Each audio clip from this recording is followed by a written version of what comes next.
Welcome back to the Blissful Badger. Today's video, I'm going to show you how I paint my basic troops for my Blood Angels. I set out to have a simple, quick paint scheme that would work to make them tabletop ready. With that goal in mind, I chose a simple selection of paints to get all the details and not have to stray away from these to pick other colors during the paint scheme. Accordingly, I chose Barbarian Flesh and the Dark Tone for any flesh that was showing, and I only used the white and yellow for the glowing bits. The first step is to build and prime the model. I prime with Rust-Oleum 2X primer because it is available around me. For the majority of the model, I want to have a specific red that is 8 parts red and 1 part black using these paints. With that in mind, I much prefer to mix that shade before I use the wet palette.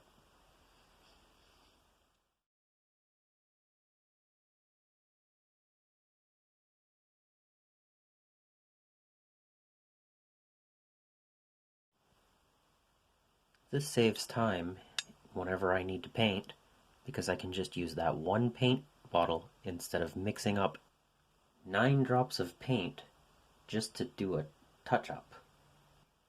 It also provides a more consistent color across the army, or just a quicker painting session. Step 1, take the paint, make sure it's nice and thin down for coverage. And then you just cover the whole model. I'm painting everything except for flesh and things that I'm planning to make much brighter. I don't mind getting it where the black is going to be, but it would be better if I don't have to go over a tan area in a later step. So long as the paint is thinned enough, you shouldn't have any streaks or anything on this base coat. I am painting the shoulder pads just so that I'm not going up from black on the next step. Multiple thin coats is going to make a better result than one thick coat. Remember that the weapon casings are also going to be the same shade of red. Make sure your brush stays hydrated. You don't want the paint to dry out. Don't forget the backpack. And again, this is the first color you're putting down, so everything else can be a touch-up after this. Remember, if the paintbrush can't get to it, more than likely they're not going to see it. The next step is the brown. For fabric or the leather pouches, and just go around the model and look for anything that's leather. To make sure that the model pops a little bit, I like to add black to the under armor parts. Very technical here. Again, take your brush, thin the paint out just a little bit. Then I like to get the belt. Don't forget around the wrist if it's showing. So give it a nice glance once over. And then that's the black. Next, I like to get the flesh done. There are very few models that actually have flesh for the troops. While I'm at it, I will also hit the purity seals just to lighten them up a little bit. It brings out the difference between leather and cloth.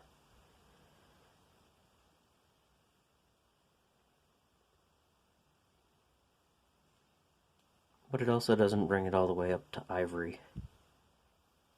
Since the flesh tone is so bright compared to the rest of the model, and I plan on doing a wash on top of it, I like 2 coats on the head, any of the flesh. Once the flesh tone has had a chance to dry, I do a dark wash to add definition. After a moment, I make sure to take out all of the excess pools. You don't want to keep it that way. You just want a nice shadow, not heavy. And I don't even bother with the purity seals because they're already a different color. Again, you want to make sure you pick up all of the pools that have formed. You don't want it to be that dark. And then it just adds a little bit of shadow. After all the flesh is done, I move on to the first of the metallics. This is the darker one. It goes on the bolt guns, the barrels of the weapons, the hammers, etc. Again, I'm not worrying about the smallest details. I just need to make sure that the colors are where they need to be. This will brighten up the upper portion of the model and add depth. You can also paint the little tubes that are showing around the model, just to break it up a little bit. And if you get anything on the shoulder pad, don't worry, that's going to come in a future step. This next step is going to require a lot more control so that you don't get paint all over things that you've already painted. Make sure you thin the paint, as Citadel is a little bit thicker than the previous paints that you've been using.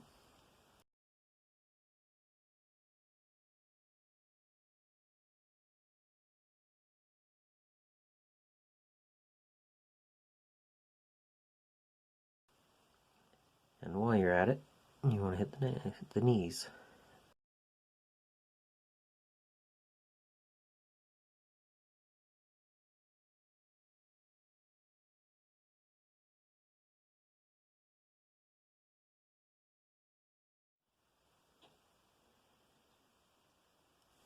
Now that we have the red of the shoulder pads and knee pads, it is time to do the silver. I use the Vallejo Model Air Silver. It's already quite thin, so you need to be very careful when applying it so that it doesn't go all over the model that you've already spent all that time painting. And it wants to, so be very careful.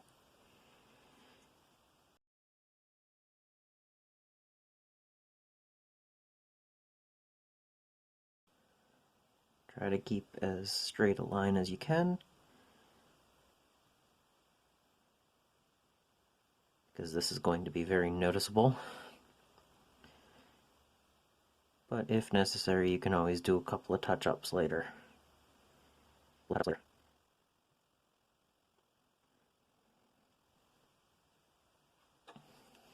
So now that the silver's on the shoulder pads, they're nearly done.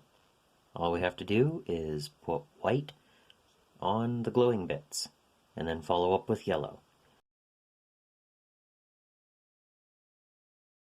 A small amount of white on the eyes.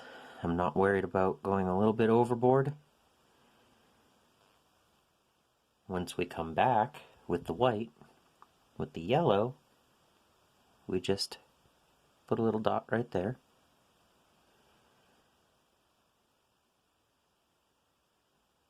Cover up all the white, Going a little bit overboard is okay. And you're giving a quick and dirty OSL from the eyes.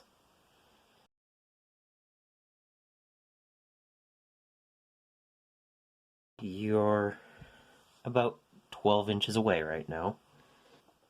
And at that distance, those are finished models.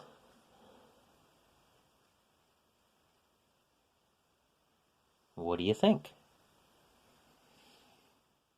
And this is the result of 5 days of painting. 31 troops.